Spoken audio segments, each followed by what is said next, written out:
So now we're going to transition into some best practices for video production. All right, so we're not going to get too deep into like the technical woods on this. We want to make this pretty accessible for everybody around the college who might be doing some video of their own. The three categories that you want to look out for when it comes to making sure you're capturing good quality video are resolution, aspect ratio, and then the color balance of your imagery and video.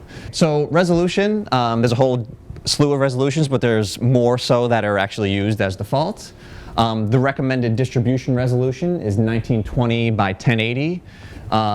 Resolution is always represented as a ratio like that. The shorthand, which you're probably more familiar with, is just seeing 1080. Like if you buy a new TV or if you see it represented on YouTube, 1080 is the resolution that's recommended for distribution. And if you just look at this chart breaks down a little bit of what the different resolutions are.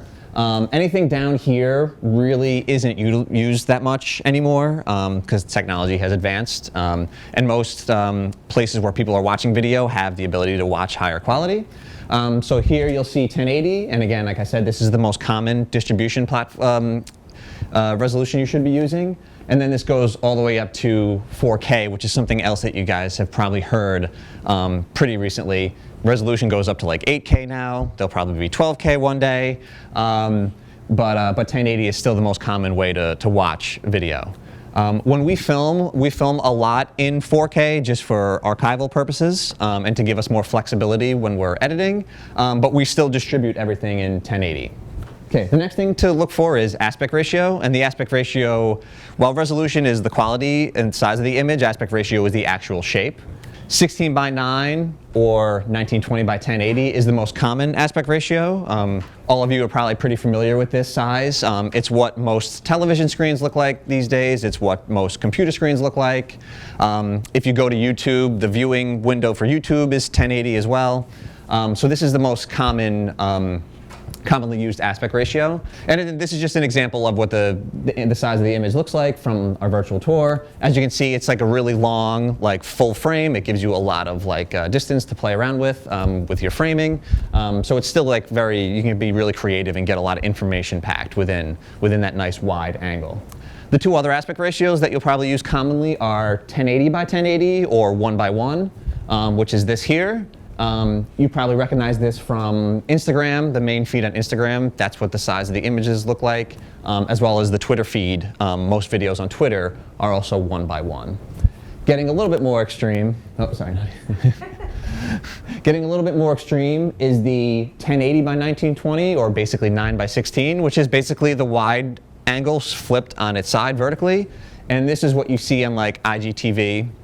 This is also the reason why this is kind of come into commonplace is because people watch on their phones, and when you watch vertically on your phone, that's what the aspect ratio of your entire phone screen is.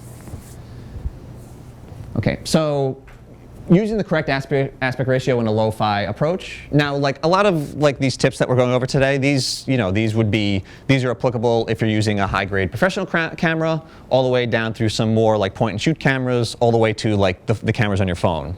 So these same tips can be applied across the whole spectrum of whatever equipment you're using. Most video cameras and DSLRs, they shoot natively in 16 by 9 at 1920 by 1080. And if you were shooting on one of those cameras, if you weren't shooting on your phone, but you knew that you maybe wanted to then convert that to a 1080 image, the best thing to do is to shoot natively in this frame and then convert it in post-production, which is what we did with the virtual tour. We filmed the virtual tour like this because we knew that would be our main distribution for the tour would be 1080. 16 by 9 or 1920 by 1080. But we also repurpose it for social media. So what we do with that is we film it in the big frame, and then we're able to crop that down to the smaller frame here. If you're using your camera phones shoot natively in 16 by 9 or 9 by 16. A lot of us, when we shoot with our camera phones, we actually shoot with it vertically more naturally. If you are shooting video and you do want that widescreen approach, just make sure you're turning your cameras sideways like this. And if you are shooting and you know that you're going to be distributing it on Instagram, if that's what your main purpose is for, then you would leave the phone vertically and shoot it like that. If you're shooting with an actual DSLR camera, like so not a phone, you definitely don't want to turn the camera this way if you know it's going to be vertical. I know that people do that like with still imagery. If they want a vertical image, they do this. But it's not recommended that you do that with video because it just doesn't capture correctly. So that's why we advise to shoot it regularly like this, and just when you're framing it, have in mind that you'll probably convert it later.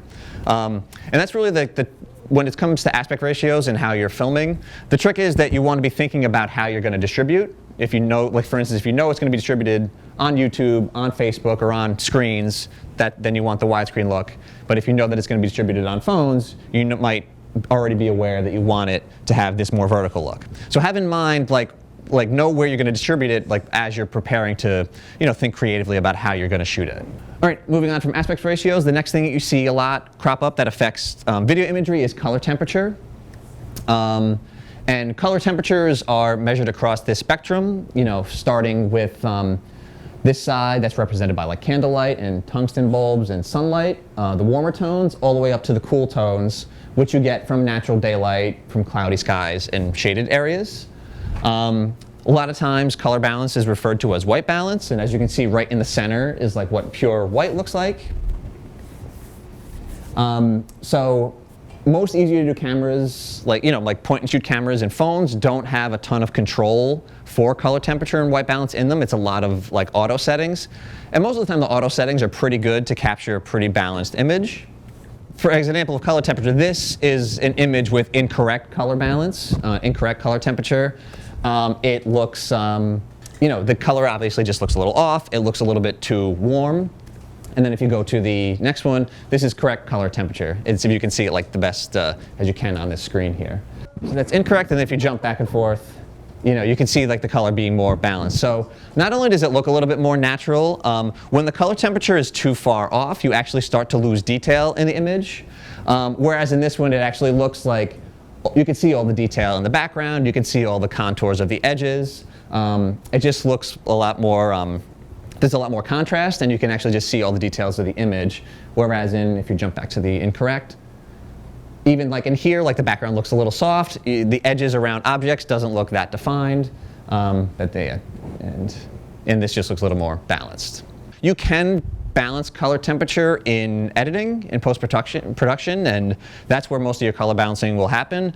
But if you're capturing the images and they're too far, either to the warm side of the spectrum or to the cold side of the spectrum, you wouldn't be able to properly balance it in editing. In editing, there's only so much you can do with an image before it starts to make the image look artificial. So you want to make sure you're capturing the most natural color balance when you're in whatever location and the environment that that is just defining what the image looks like. All right, thanks. All right, so moving on a little bit more, so getting into a little more filming practice. As you're out there filming for video, there's really kind of two types of footage that you get. One of them being A-roll and the other one being B-roll. Now, A-roll is usually described as A-roll because it's the main footage for a particular shoot or project. It delivers the majority of the narrative content or the information. So usually this is like, on-camera interviews. This is if it's a speaking event, like the footage of the speaker at the podium delivering their message. Or if it's like, if you're kind of following a subject around, like, that could also, like if you're doing a project on maybe like a dance initiative here, the A footage might be you following the instructor or watching the instructor give direction. So things of that nature. So that's the A footage. And B-roll is anything that's a visual representation of elements being described within the A-roll. And the reason why you would use this is because it breaks up the monotony of constant A-roll. This is especially important in stuff that's driven by interviews. Interview filming is kind of like documentary style in nature, and no matter how engaging your speaker is, just looking at a single shot of a speaker like this for any long period of time is going to actually just start to just seem boring after a while, and you need something new to kind of just like reignite the audience's attention. So that's a good use for A-roll. The A-roll also includes visual information to support the material being conveyed in A-roll. For instance, if you're interviewing some faculty about their research, you may then cut to footage of them in a lab conducting their research, or maybe even some details about their research. So it's visually representing, and it's giving more information about, to support what they're saying. Another really important use of B-roll is it covers edits in the A-roll. Whenever you're editing like an interview, most often than not, you're going to have to make cuts in that and splice two sections of the interview together. You don't want that to result in like a jump cut or a jump visually from one shot to the next. So what you can do is you can layer a shot of B-roll, another visual representation of what the subject is talking about, over those cuts, and to the viewer it seems completely seamless, and it seems like the speaker has just continued on talking and there is no jump. Okay, so we're actually going to do this backwards. We're going to talk about a little bit more in detail about B-roll first, and then getting into the A-roll. So whenever you're taking B-roll, you have to remember that every image is still telling a story, like presumably with a beginning, middle, and end, even if it's only 2 or 3 seconds long. So some of the other things that B-roll can do, what this imagery can do, is it can establish a location. So if we're, establish our location, in the plaza, establish our location in the STAR offices, or, in BPAC. So that's what it can do. And what that does is it kind of grounds the audience in the location that you're talking about, and just make it feel like it's a little their presence is a little bit more personal. You can showcase action or emotion. Showcasing action, again, if it's a professor doing research in their lab, if it's like students like taking part in a competition or an activity. Showcasing an emotion, so if the tone of the video is supposed to be like happy and exciting, you can showcase within the B-roll individuals expressing happiness and excitement about a certain activity or achievement that they've come across, and that's a typo. Capturing the feeling of a space and time. That's something else that you can really do with B-roll, is that while somebody speaking can give a lot of just technical and information, the B-roll can really kind of capture what it feels like to be to be experiencing that information. Whether it's faculty research, whether it's a student activity, whether it's students in the STAR office, hunting for jobs and internships. The B-roll can really establish what it feels like to be taking part in those activities or experiencing those events. And again, it can also highlighting a specific detail. So for instance, just going back to the virtual tour, when we were doing the technology on campus, we talked about all the kiosks that loan out laptops. So to highlight that detail, we showed B-roll of the screen and a couple images of how a student would kind of go through the motions of getting those laptops and that other materials loaned out to them. So you can use B-roll to kind of highlight a specific detail that someone's talking about. Moving on to technical tips, and again, a lot of this stuff mirrors what Nadia was talking about for stills. For B-roll, natural lighting is always best. Often when you're filming B-roll, you're doing it on the fly. You're capturing things as they're happening, so there's really not any opportunity to change the lighting or to set up lighting. So looking for good natural lighting environments is the best case scenario for B-roll. And wide lenses or a zoomed out lens for locations and crowds, and long lenses or zoomed in lenses for individuals and details. And just to give an example of what this means, I'll use this camera here.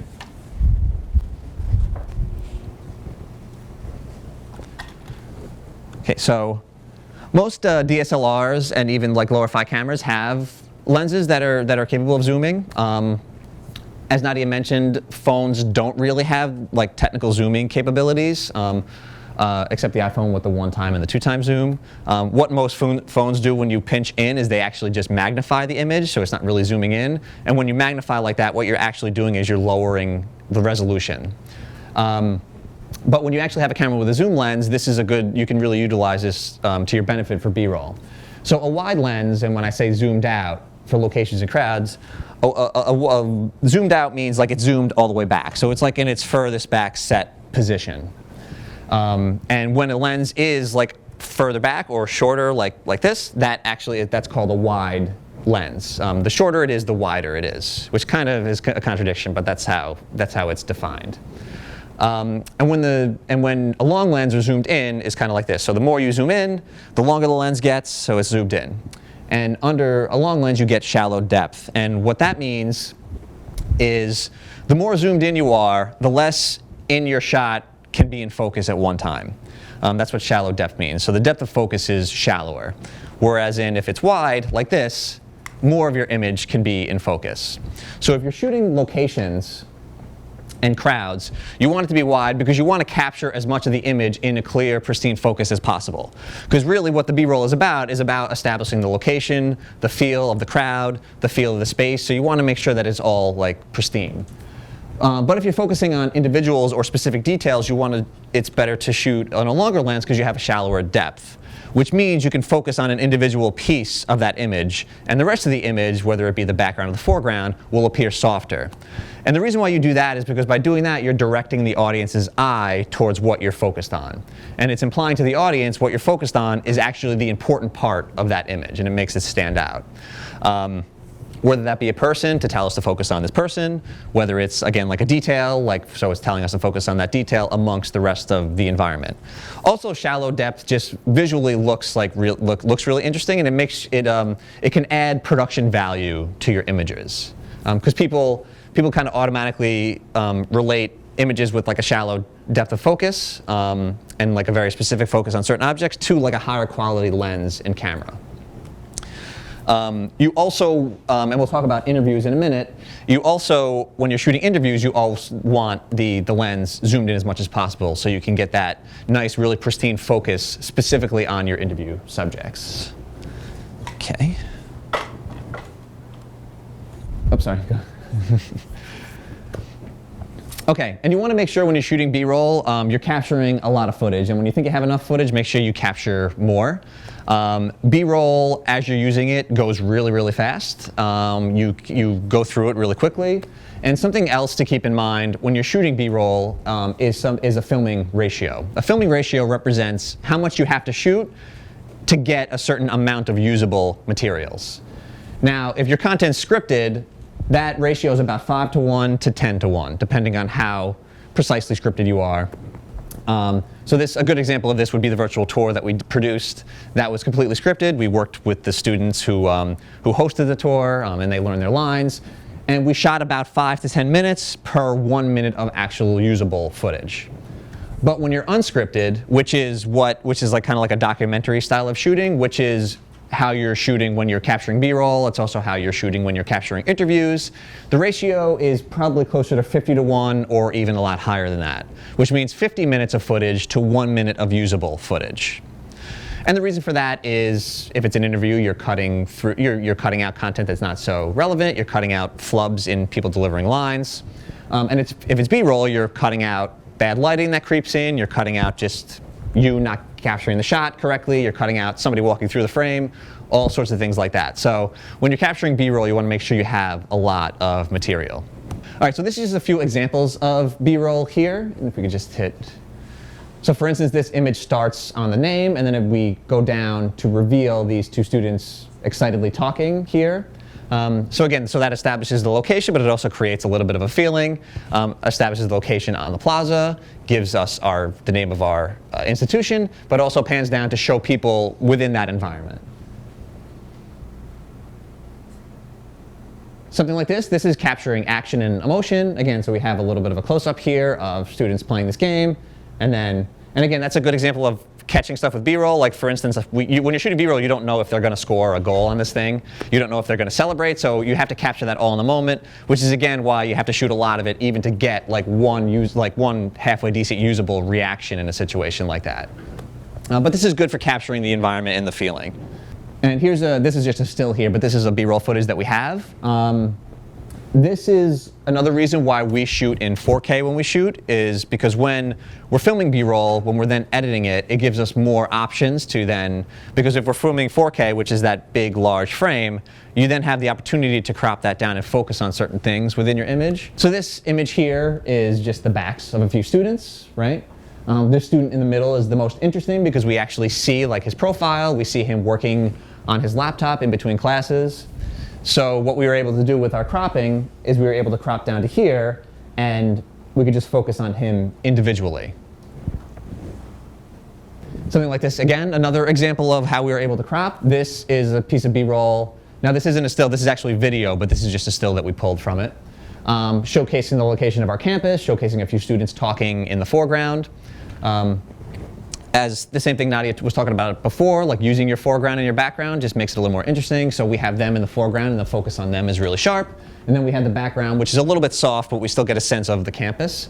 But the problem with this is that we have a photographer there, which we can't use. So what we were able to do is we were able to crop in. So we still get a nice shot of the background and the campus, again, in softer focus. So it's out of focus, and the focus is instead on our subjects. And again, here's just another shot of B-roll.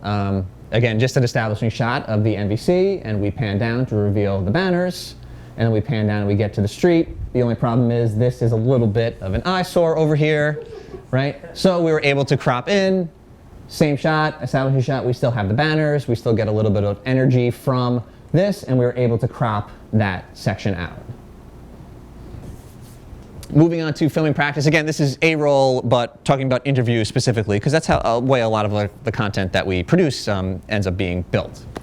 So the first thing you want to do is you want to determine the style of your interview. And the two main styles are like a sit-down interview, which is in a certain location with your subject kind of seated there, and fully engaged in the interview, like, taking their time.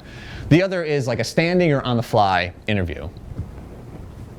On-the-fly interviews happen if you're just kind of grabbing people for comments like in the moment, if you're maybe at a certain event and you just want to get a few thoughts from somebody, if you're at like a student, maybe at a student event, so that's more of a standing on-the-fly interview. And the reason why you kind of break those up to sitting or standing is because they kind of give a slightly different feel. A sit-down interview feels a little bit more of somebody, like an expert speaking with authority on something. Whereas a standing on the fly interview is really much about capturing a person's perspective within the moment of something. There's a little bit more energy. There's a little bit more of a natural feeling of what they are experiencing or speaking about in the current time. So really just think about the tone that you want to convey about whatever particular piece you're producing. Something else to think about is eye lines. Now when I talk about eye lines, what I mean is what your interview subject is looking at. Because that's what the audience is going to see when they see their picture on the frame. The most common is that the subject is looking slightly off center of the lens, so they're not looking directly into the lens, they might be looking just slightly to the left or right of it. And that's most common. The next one is where your subject is talking directly into the camera. Now, talking directly into the camera gives like a very particular feel.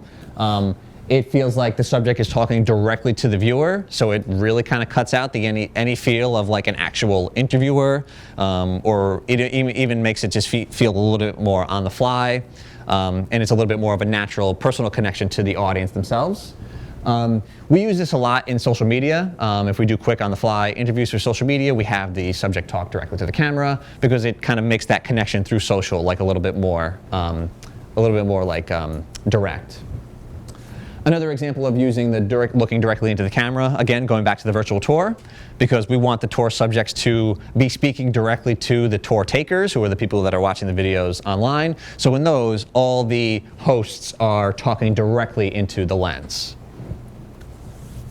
And going back to lighting, there's really two types of lighting that you can do in an interview. One is using natural even lighting, which is achieved most effectively from using just the natural sources in whatever environment you're in. And then the next one is like dramatic lighting, where the lighting is obvious, where the audience can kind of see the lighting. Now, of course, the audience can always see the lighting, but if it's more natural, it doesn't look like the lighting was manufactured at all. So sometimes you might want that more dramatic setting. Okay, and so here's an example of a frame composition for an interview. Again, we're establishing the eye lines, and as you can see, our Professor Allison Griffiths, her eye line is looking just past the lens, so just askew of the lens. Creating depth, which allows for a shallow background focus. We talked about that a moment ago. And I'll go into a little bit more details in a moment when we do a demonstration. So again, in this environment, obviously we were limited with how much depth we could get because how much space you could have. because it's in an office. But if you look in the background, if you see out the window, the buildings in the distance look super soft. Professor Griffith is kind of framed against that. So what this is doing is really telling that your audience that you should focus on the person speaking and that they are an authority on what they're talking about. That's what you can do with like the shallow focus in an interview. And then talking again about the use of rule of thirds for the placement of the subject, what Nadia was speaking about before. If we just go to the next frame. So here's the rule of thirds in effect. The audience's eyes are going to be drawn to these intersecting lines of the third. So as you can see, the subject is placed here, and then her face, like her eyes in particular, are placed like along that intersecting line. Again, it gives it a feeling of authority, and it also draws the audience's attention there, and it really kind of makes them listen to her and listen to what she has to say. So this is another example of an interview shot. This is a medium shot, which is about from here to the top of the head. This is natural lighting. We didn't bring any lighting. This is just natural in the environment, and the setting, the backdrop, is a natural environment here. Again, following the rule of thirds, and if you look into the background, everything in the background is slightly soft. Again, drawing your focus to the pristine focus of the subject here. And again, so this is just a close-up of the same shot, a close-up of being, from here to here. Again, when you're in a close-up, that really shows off that shallow depth and that soft background. But cutting to a close-up in an interview, what you can do with that is it puts putting emphasis on that particular line. So if you really want to put, like if the subject is speaking and you really kind of want to highlight a certain point they make, cutting to a close-up in that moment can really do that, because it's kind of showcasing a change and showcasing that that's something that you should really pay attention to.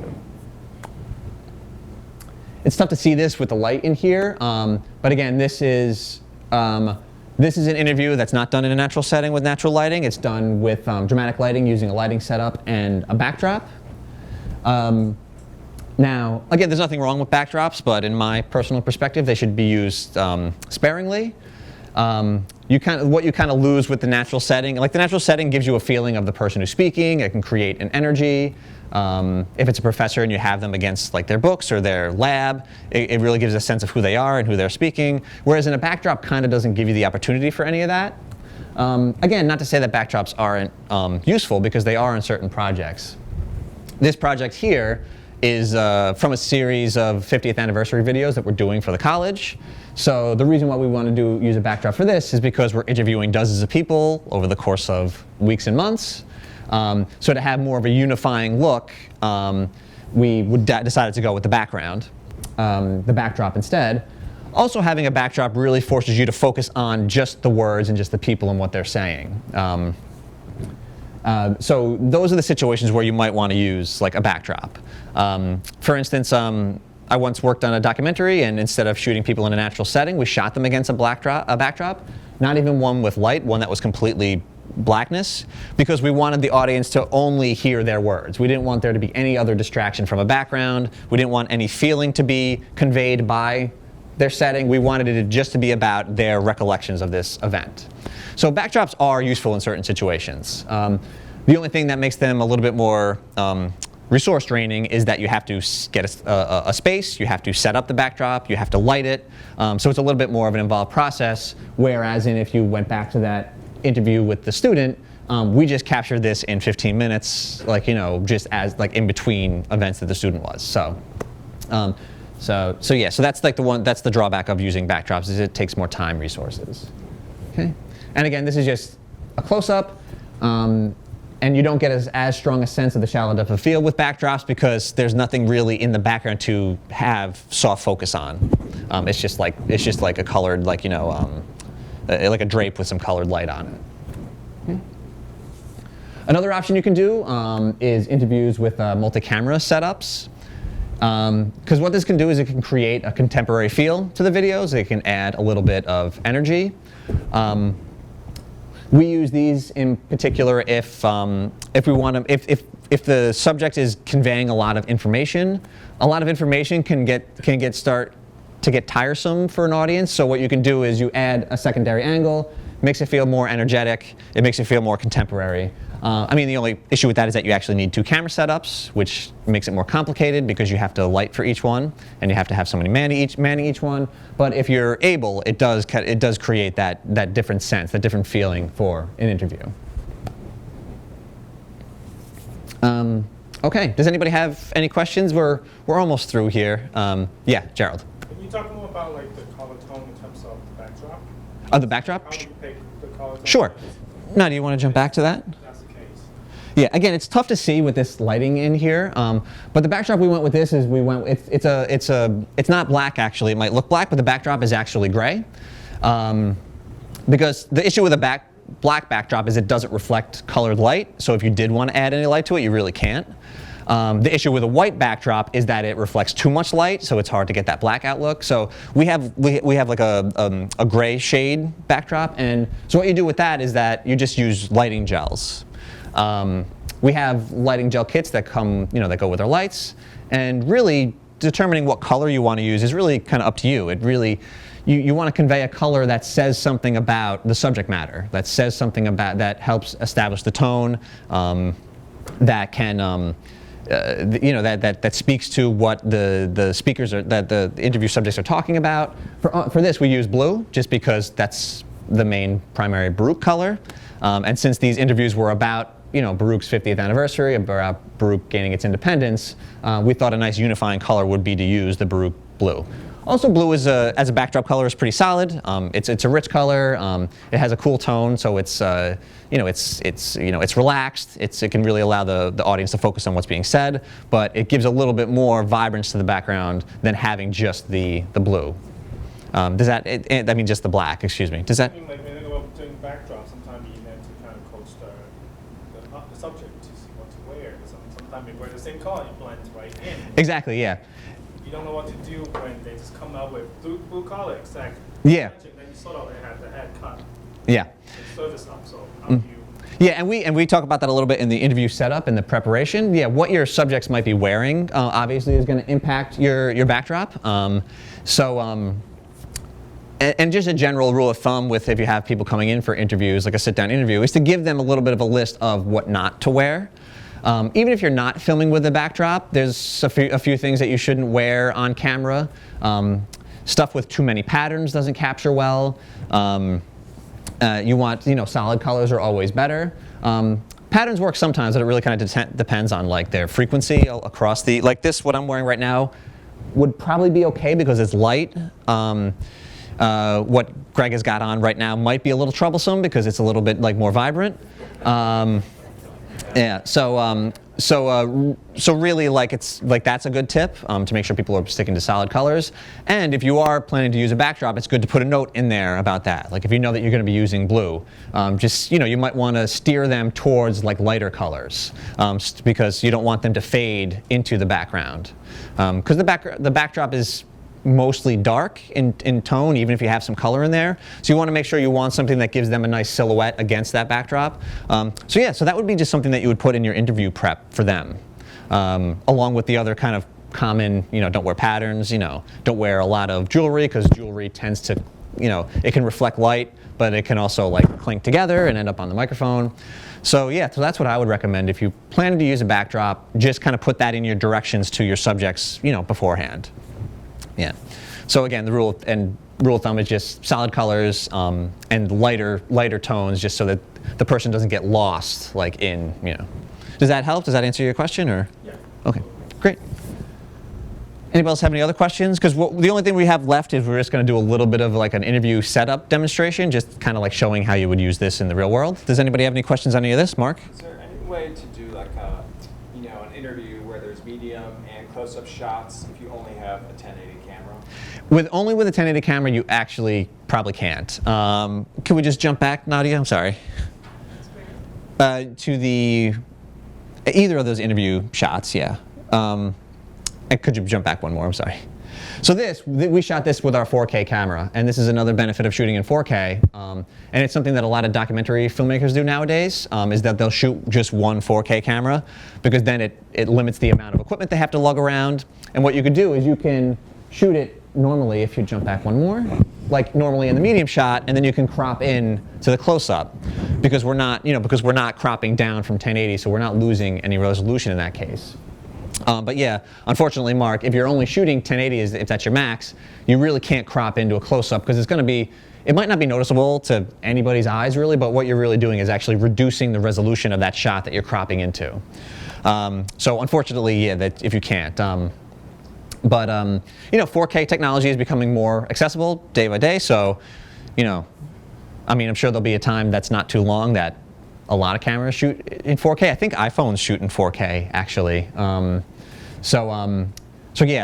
if you're shooting only 1080, we would not recommend cropping in. Yeah. Any other questions? All right. You're going to cover something about microphones? Yeah, we're going to talk about microphones. Yeah. Anyone? All right, we can move on. Okay, so we're going to do this like a little bit of a mock setup. So Ryan, would you mind standing in? Great. And let's pull a chair over. Am I being interviewed about today? Oh, I don't know. We'll have to spring something on you. Something tough. So here, if you want to have a seat here.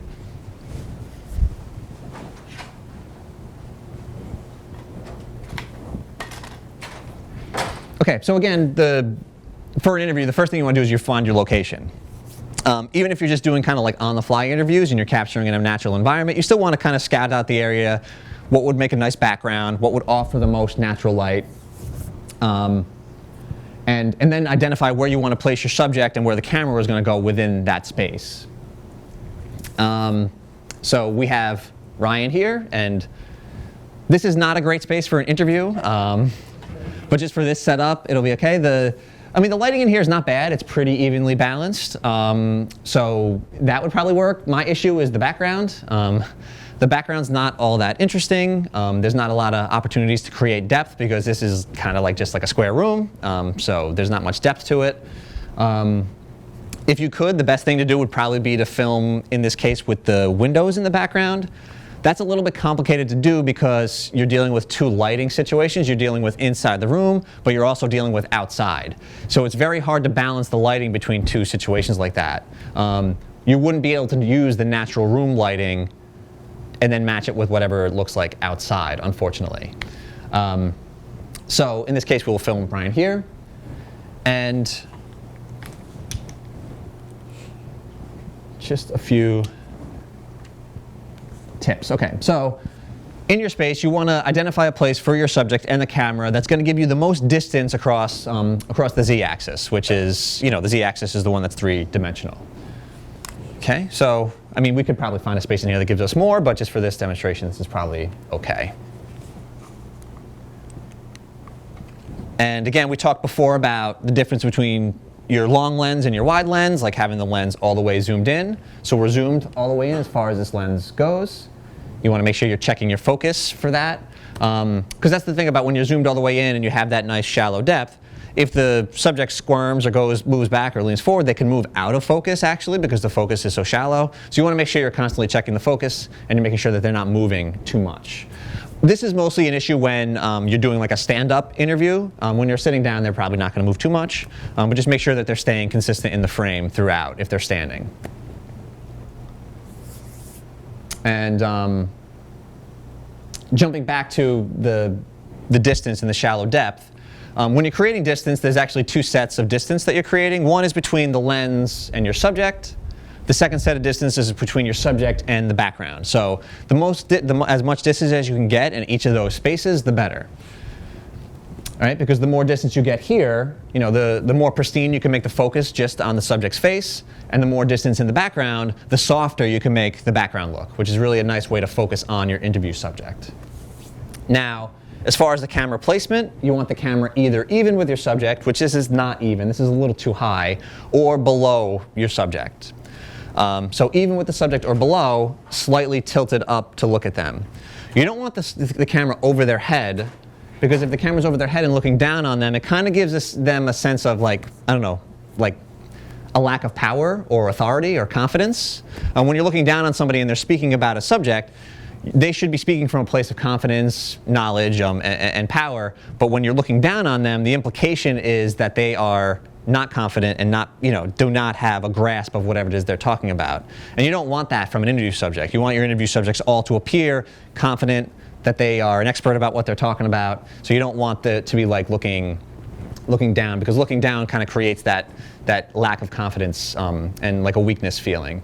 Whereas in looking up gives them a place that gives them more confidence and more authority.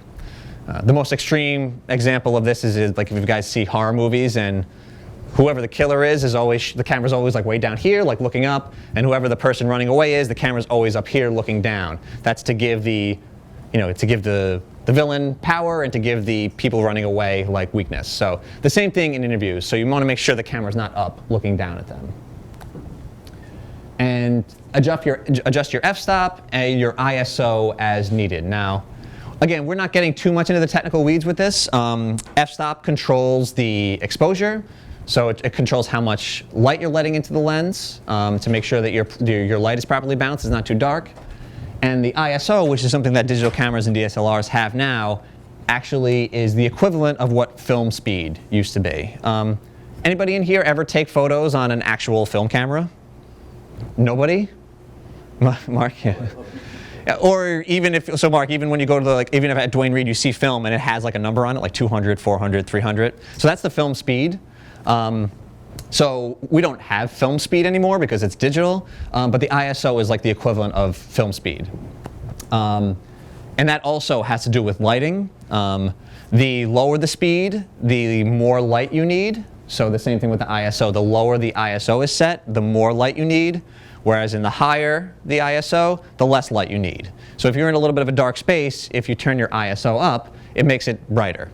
The trade-off is the higher it is, the more grainy your footage looks. Now, in this day and age, cameras are so advanced that problem is kind of balanced out and it doesn't really affect it as much anymore. And cameras have much more range as far as what they can capture in low light situations. And now moving on again to audio. Now, for interviews, you want to obviously identify a location that allows you the most control over the audio. Sometimes this is tough to do. Sometimes we're on a pretty busy campus. You don't always want to be running to like a side little abandoned room somewhere to do an interview. So you just want to make sure you're in a space where you can control it as much as possible. And the way that you also get more control is you use a lavalier microphone, which is what I have on here, and it's also what we have here. So here you go, Ryan, if you want to hold on to that.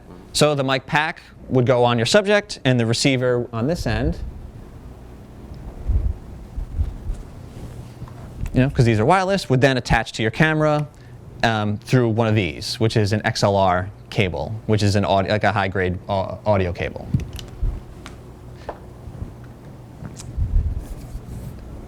Now, when you're attaching this to your subject, the trick is that you want to hide this as much as possible. You don't want like a wire sticking out. So usually, like on like a gentleman wearing a button-down shirt, you can usually hide it under here, under their lapel. You can even hide it out of like below frame if you want to, if they don't have anywhere to put it. Something that we've also recently done, this only works in controlled environments, is actually just use a little piece of Scotch tape and actually put it even back here. Because if it's back here, you're still close to like the lungs and the voice like area here, so you're still capturing that rich, like warm sound.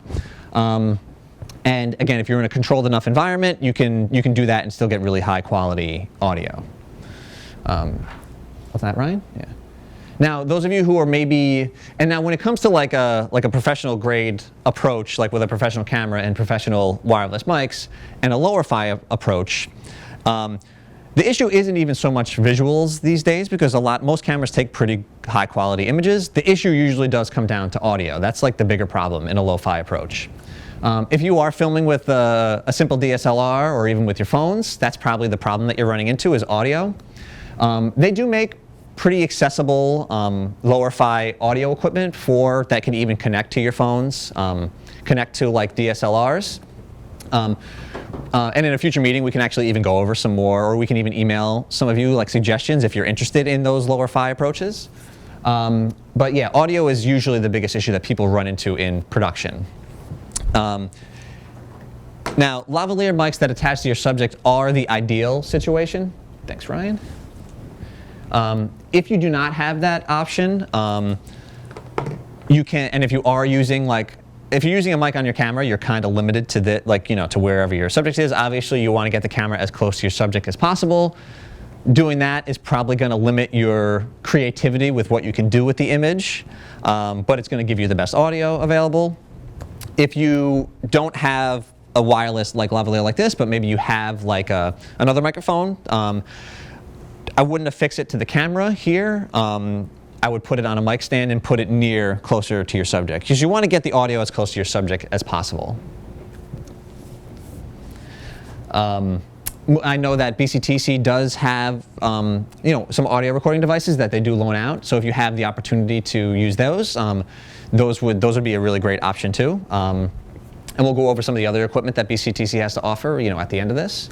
But even if you wanted to record using one of your cameras and you just wanted to use their audio recording device, you could do that, and you can get a little bit higher quality audio and have a few more options of where you can record your audio from. Next. Does anybody have any other questions about audio now? Gerald, since you had mentioned talking about microphones and so forth. That's what we struggle with from our end. Yeah. Audio pieces, trying to get it. Yeah. Lavalier versus an actual handheld versus the one that plugged into the camera. That's reasons why. Yeah, and we can even, beyond this, this best practice demonstration, we can even go into a little bit more detail. We can, even create some suggestions for the team, or we can even pick this a little bit more detailed audio conversation up at a next meeting as well. But yeah, when you're producing stuff on your own, audio is one of the issues that the most commonly run into. Okay, let's just be conscious of time, everybody. Thanks, Ryan. Yeah, we're pretty good. Oh, and another thing, again, as you notice, Ryan's, before we talked about eye lines before. Again, if we wanted Ryan talking directly to the lens, he's giving a direct message, but otherwise having him look just past the lens is usually the more common use for interviews. Great. All right, thanks, Ryan. Oh, okay, great. All right, so just, again, now going into interviews, again, and just to be conscious of time to go through this a little quick. So your time, so beyond the technical, this is the part where you're actually conducting the interviews. Before the interview, you want to make sure you prepare your subject, and if appropriate, send them the questions ahead of time if the subject needs time to review the content. So if you're asking a professor about their research, you might want to give them some questions ahead of time so they can have that to reference pretty easily, something like that. You can also go too far with this. You can over-prepare a subject. And sometimes if you kind of send a ton of questions, it can make them self-conscious and nervous and feel like they really have to prepare. And if they're over-prepared, it can kind of come off manufactured and not natural. Right now we're interviewing students, and really all we want from them is their personal perspective on things, so that's the only preparation we give them, because they should be able to talk about their personal perspective, so we want them to be able to feel like they're just having a conversation with us, as opposed to sending a ton of questions ahead of time, making them feel like they have to rehearse answers for those specific questions. So it's really about the subject matter and what you kind of need, so determine how much you want to prepare your subjects ahead of time. And we touched on this a moment ago, Gerald, proper attire, solid colors are best. Sometimes patterns read poorly on camera. Watch out for too much jewelry because it reflects or makes noise. And if you're shooting with a backdrop, make sure you properly prepare them to wear stuff to stand out from that backdrop as well. Okay, during the interview, establish the appropriate eye line, which we just spoke about. Make sure the interview subject knows where they should be looking. Should they be looking directly off camera at the person that's feeding them the questions? Instruct your subject to utilize the questions in their answers as much as possible. So if you're asking them what their favorite color is, they should answer, my favorite color is blue. They shouldn't just say blue. Because just blue, completely out of context, isn't going to mean anything to the audience. And again, you want to allow room for improvisation. Sometimes when you go into an interview, the subject might tell you things that you hadn't even considered before. So you want to kind of allow them to go with that, to run with that train of thought. Because if you try to steer too closely to maybe your pre-prepared questions, you can kind of start again to lose that natural feeling of a conversation. So allow your subject to improvise and kind of pick up on what they're talking about and use that as you move forward. And this can also create a sense of comfort, as and it comes off very natural because it feels like they're just getting into and having a conversation about what they know about. So listen to the contents of the subject's answers and begin editing in your head. So as they're giving you the answers, you can kind of start to frame what this can then look like when you're going to put this piece eventually together. And this will allow you to steer questions in the proper directions, if you're seeing that you need a few more elements that are necessary to tell your story. Like if someone tells you about a really great internship experience they had, but they never talked about what field it was in or what company it was for, you may have to realize, oh, I have to go back and I have to edit my questions to go back to get that information, because otherwise I'm going to have no way to bridge that information in the piece afterwards. And I think that, and again, really quickly wrapping up, this is what some of the equipment that's available through BCTC that they loan out. The Canon over here, digital camcorder, is a little bit more of a point and shoot camera. And this over here, this Panasonic, is a little bit more of a professional field recording camera. And BCTC also offers quick tutorials if you do want to rent these out. This is a list of the other equipment that comes with it. And they also do have an external audio recorder as well that they loan out, that they also give tutorials on how to use. This is the camera that our department uses. We don't tend to loan it out because the professional level of training that we'd have to do is probably a little bit beyond what would be necessary. So if anybody has projects and they want to utilize this, it's always better to partner with us and we could work on these projects with you. And I think that's it. Thanks, everybody. I know that was a lot of information. We tried to get through it quickly. As we did with the last meeting, we'll send out another email to all the attendees, and we'll look to you guys, what suggestions for topics you want us to cover in the next meeting. So look for that in your inboxes, and once we kind of get a consensus of the different areas of multimedia that people want us to touch on, we'll use that to create our agendas in the future.